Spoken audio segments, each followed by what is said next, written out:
جسد جوانی که بعد 20 سال از قبر برآوردند اما تا حال جسد نپوسیده بود. السلام علیکم تماشاگران عزیز و هواداران شبکه کاروان عمر. در نقشه به جای قبرستان راه کران شدنش لازم و ضروری بوده است و همه در فکر فرو رفتند و شخصان محله خبر دادند که به این قبرستان 20 سال می شود که هیچ کس را دفن نمی کنند و میت ها عین حال به مزار نو گذاشته می شوند و به همین فتوا از جهت دینی و از اداره های دولت اجازه گرفته قبرستان را به دیگر جا کشانیده شدن شد و قبرها دوباره بیل زدند و استخوان های مرحوم ها را احتیاطکارانه کندند و در همین وقت همه را در دهشت می گذاشتگی یک واقعه عجیب راه می دهد. یک قبر کهنه را که از گرمی آفتاب زرد شده بود وقتی باز می کردند مرده نو گذاشته شده را می بینند. سردار کارگران که این حال را می بیند به سوی گورکوف گفت: شما گفتم بودید 20 سال می شود که هیچ کسی را در اینجا دفن نکردند. پس این چی است؟ گفته گورکوف گفت: والله اعلم، من هم نمیدانم. سردار کارگران گفت: شما ندانید، پس کی میداند؟ گفته غضبناک شد. رئیس محله گفت: برای این را فهمیدن باید چهره مرحوم را بینیم و همش نمایان می شود. و این سخنها را سردار کارگران تصدیق کرد و گورکوف گفت تا روی میت را باز کند. مرده ها هیبت دارند میگویند. مردی که استخوانش در قبرستان سخت شده است تا این درجه ترسد دیگران چی میکرده باشند؟ شخصانی که در آنجا بودند بعضی از آنها رویشان را گرداندند و بعضی ها باشد با دقت نگاه میکردند و همینطور وقتی چهره میت را باز کردند و دیدند که میت مثل شهی که در روز تویش میشکفد یک چهره نورانی در شه بچه پیدا می شود و این میت هم مثل همین شه بچه بر این خواب بود.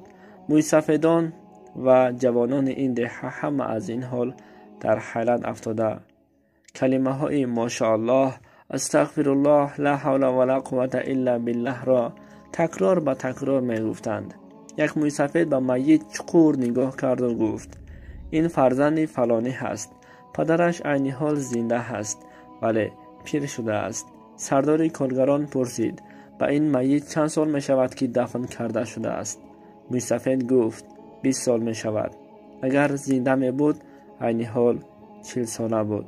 همینطور به یکی از جوانان گفتند: حاجیان، شما زود رفته پدر این میت را به اینجا بیارید. چیزی را که در اینجا دیدید به پدر میت چیزی نگفته به اینجا بیارید. من خودم همش را میفهمانم. گفت. کارگران همه کار را بس کردند و کرامت و قدرت خداوند را به چشم سر دیده سرخم می نشستند. جسدی که 20 سال پیش گذاشته شده است و اما جای از این جسد نپوسیده است. این جوان چی کاری کرده باشد که خداوند او را دوست داشته حتی جسدش را نپوسانده است و به این نعمت رسیده است؟ گفتگی سوال آنها را در فکر فرو برد. همینطور وقت گذشت و نهایت پدر میت را آوردند و بعدی با حادثه آشنا شدن گریه میکند و به آسمان نگاه کرده گفت: در این دنیا نمرده باز دوباره برای با فرزندم دیدار را نصیبم کرده.